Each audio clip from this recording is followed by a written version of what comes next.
Alors que le salaud furieux s'apprêtait à la tuer d'un coup d'épée, la dernière étoile de la grande ours s'illumina soudainement dans le ciel. À cet instant, la femme éclata enfin de rire, satisfaite. Les bons jours touchaient à leur fin, mais le salaud ne savait pas encore ce qui allait se passer. Alors qu'il abattait son épée, la grande ours éclata soudainement en un bruit étrange et violent. Ensuite, leurs corps disparurent complètement dans l'Antiquité. Ce n'est qu'à ce moment-là que les gens réalisèrent ce que la femme voulait dire par partir.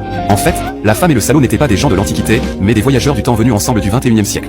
La femme était à l'origine une jeune fille riche, mais elle était tombée amoureuse d'un pauvre garçon qu'elle soutenait financièrement. Mais alors qu'ils se rendaient à leur mariage, un accident de voiture survint. Heureusement, ils ne moururent pas, mais traversèrent ensemble dans l'Antiquité. Le salaud s'est réincarné en un érudit de village, et la femme est devenue sa femme. Ainsi, ils commencèrent à vivre comme des gens de l'Antiquité. Pour aider le salaud à réussir ses examens, la femme travaillait seule pour subvenir aux besoins de la famille, faisait la lessive et la cuisine pour qu'il puisse étudier. Le salaud lui avait aussi promis, Ning Ning, quand je réussirai mes examens, je ne te décerai pas. Cependant, 3 ans après que le salaud eut réussi ses examens et devint ministre, il commença à aimer la vie patriarcale de l'Antiquité, détestant le monde moderne où les femmes le surpassaient. Non seulement il oublia la femme qu'il avait soutenue pendant 2 vies, mais il introduisit une femme rusée de maison close pour prendre sa place, puis dégrada sa femme en concubine, la réduisant à une servante dans la maison du ministre. Ensuite, le salaud dit fièrement, je sais que tu es en colère, mais que peux-tu faire?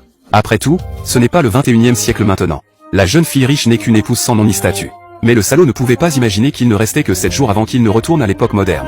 Parce que la femme découvrit par hasard que la raison de leur voyage dans le temps n'était pas l'accident de voiture, mais le champ magnétique créé par l'alignement des 7 étoiles de la grande ours dans le ciel.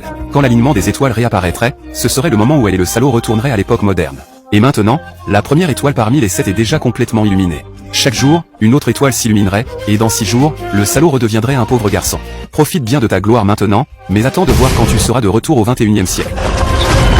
Je verrai comment tu t'en sortiras. Cependant, dès le 2e jour, la rusée femme de maison close appela la femme et lui demanda de s'agenouiller pour lui servir du thé. Ensuite, elle ordonna à la servante de verser de l'eau bouillante sur sa main. Mais quand la rusée femme demanda la 2e théière, la servante refusa de le faire, même au prix de sa vie. Parce que la femme avait toujours été très gentille avec elle, elle ne voulait pas lui faire de mal. La rusée femme, furieuse, voulut immédiatement gifler la servante. Cependant, la femme lui saisit la main. Voyant qu'elle ne pouvait pas se libérer malgré tous ses efforts, le salaud entra soudainement. Alors, la femme rusée se dépêcha de prendre un air plaintif, comme si elle était maltraitée par la femme. Le salaud, sachant que la rusée femme torturait délibérément la femme, lui saisit la gorge sans dire un mot. Tu sais à quel point j'étais frustré à l'époque moderne. Pour obtenir l'aide financière de ta famille Jeanne, j'ai tout fait pour te plaire, toi, la jeune fille riche. Moi, un homme fier et droit, je dois compter sur le fait de flatter une femme pour réussir, quelle humiliation. La femme lui demanda avec colère, as-tu oublié que sans mon soutien et mes soins, comment aurais-tu pu obtenir ton diplôme à l'époque moderne, et comment aurais-tu pu réussir tes examens dans l'Antiquité? En entendant cela, le salaud devint encore plus en colère. Il ne pouvait pas accepter d'avoir réussi uniquement grâce à une femme. Pour torturer la femme et lui faire comprendre que leur statut avait changé, il ordonna immédiatement de tuer le chien préféré de la femme pour nourrir la rusée femme. Il avait oublié que ce chien était un cadeau qu'il avait offert lui-même à la femme lorsqu'il était arrivé dans l'Antiquité. Si tu avais obéi, je n'aurais pas agi ainsi. C'est une leçon pour toi, si tu oses encore manquer de respect à King King, je te ferai vivre un enfer.